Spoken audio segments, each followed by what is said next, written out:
Bro, are you coming or no? Yeah! Why? Wow! Kawhi! 15 straight W's to the very end. Oh my goodness, this doesn't feel real!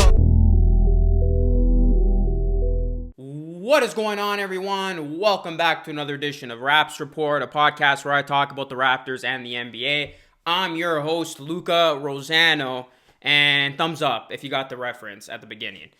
If not, like this anyway.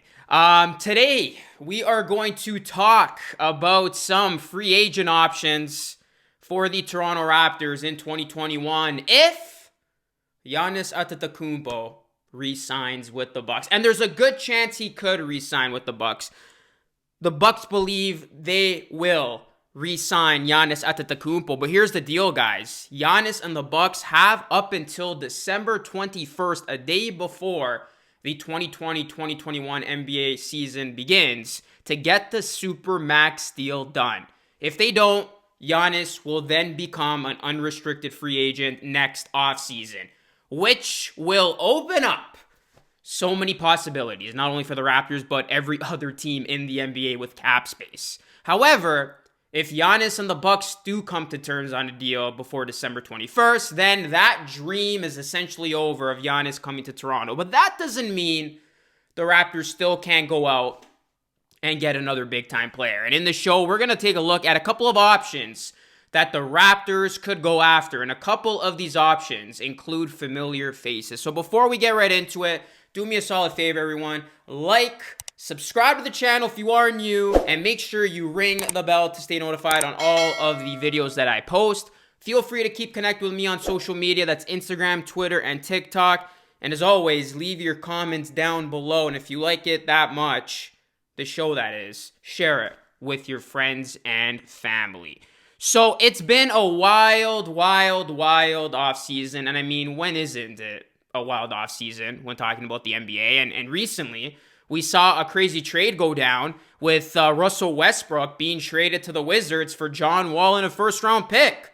That was wild. I did not expect that, especially a week after the Wizards said, or there were rumors saying that the Wizards weren't going to trade John Wall. If John Wall can stay somewhat remotely healthy, that is going to be a great deal for the Rockets. But nonetheless, if you thought this offseason was wild, just wait until next offseason. There are a lot of big-time names up for grabs, and Giannis could be one of them. But going back to the point of today's show, if Giannis is off the board, who else could the Raptors target and go after in 2021, because they will have the cash to spend on one of these players? So we're going to start here with the first player that the Raptors could go after if Giannis comes off the board, and that is unrestricted free agent Rudy Gobert. Yes. It'd be interesting to see Gobert and OG Anunoby as teammates 2 years after the fact that they fought. But you look at Gobert, he's a great interior defender, capable of changing games with his shot blocking and rim protection ability. Gobert would look great anchoring Toronto's defense, and while on offense, rolling to the basket, catching lobs. That basically be his game.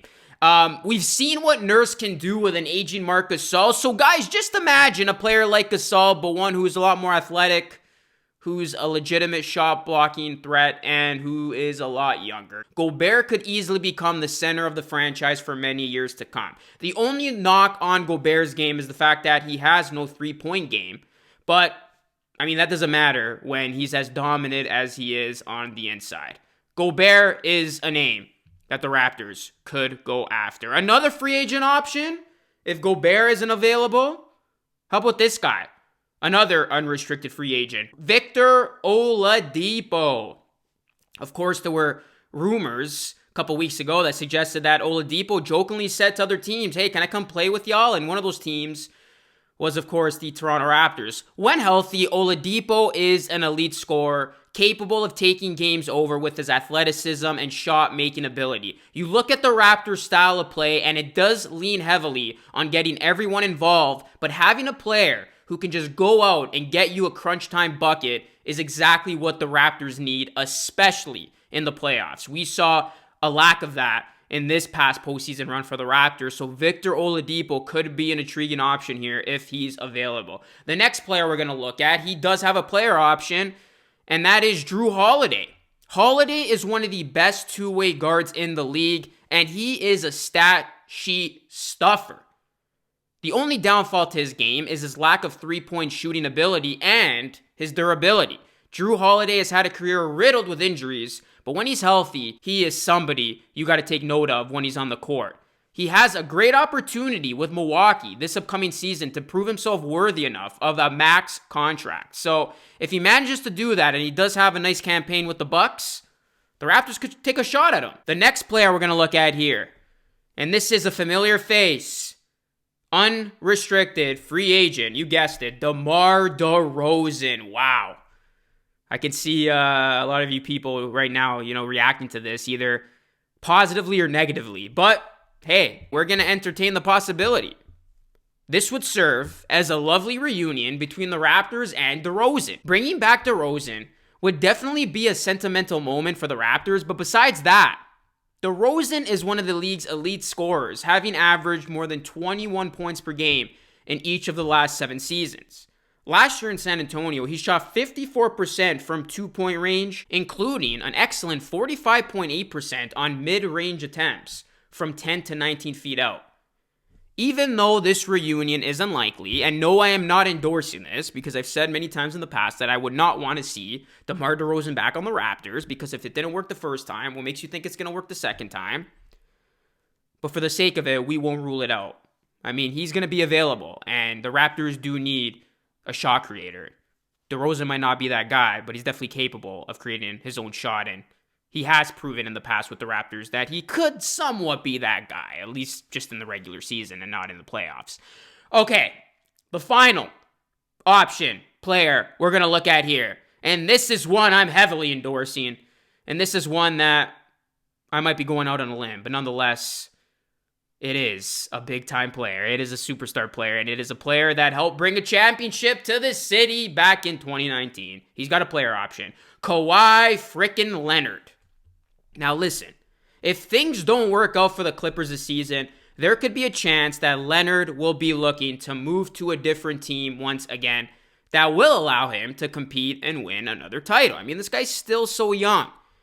You got to think winning is on his mind. So why not try to run that all back with the Raptors? If Kawhi is okay with leaving home, that is a big if, this reunion makes so much sense on paper. After all, each side knows what the other is about, and there's actual title-winning proof that shows how well Kawhi Leonard plays alongside guys like Pascal Siakam, Fred VanVleet, and even OG Anunoby. Not to mention, Leonard and Raptors president Masai Ujiri still have a friendly relationship with each other. If Leonard and the Raptors worked so well the first time, then why couldn't it work again? And why wouldn't Leonard want to come back here to Toronto? Yes, it's cold. Don't point out the obvious. But hey, maybe Leonard is having such a terrible time in LA that he's not winning, and he's going to come short of his goal again of winning a championship, and he thinks to himself, you know what? I'm going to run back to the Raptors because at least I had success there. It's all a possibility, and these are possibilities and options for the Toronto Raptors in the 2021 offseason. I know I'm looking ahead here. This is a year away, but nonetheless, I wanted to do a video on this because something tells me that Giannis might just, in fact, sign the supermax very soon. I hope not. So that leaves the window open for the Raptors, but if he does, we'll know about that soon. So if it does happen, don't fret. There are still names that are going to be on the board come the offseason of 2021. So that's it. Just wanted to do a quick rundown of a couple of options here. Let me know what you think of these options. And yeah, as always, please like this video, subscribe, hit the bell, follow me on social media, and share this if you enjoyed it that much. That's it for me, everyone. Enjoy the rest of your day and have yourselves a fantastic weekend. I will catch you all again in another edition of Raps Report. Until next time, be great and stay blessed. Peace.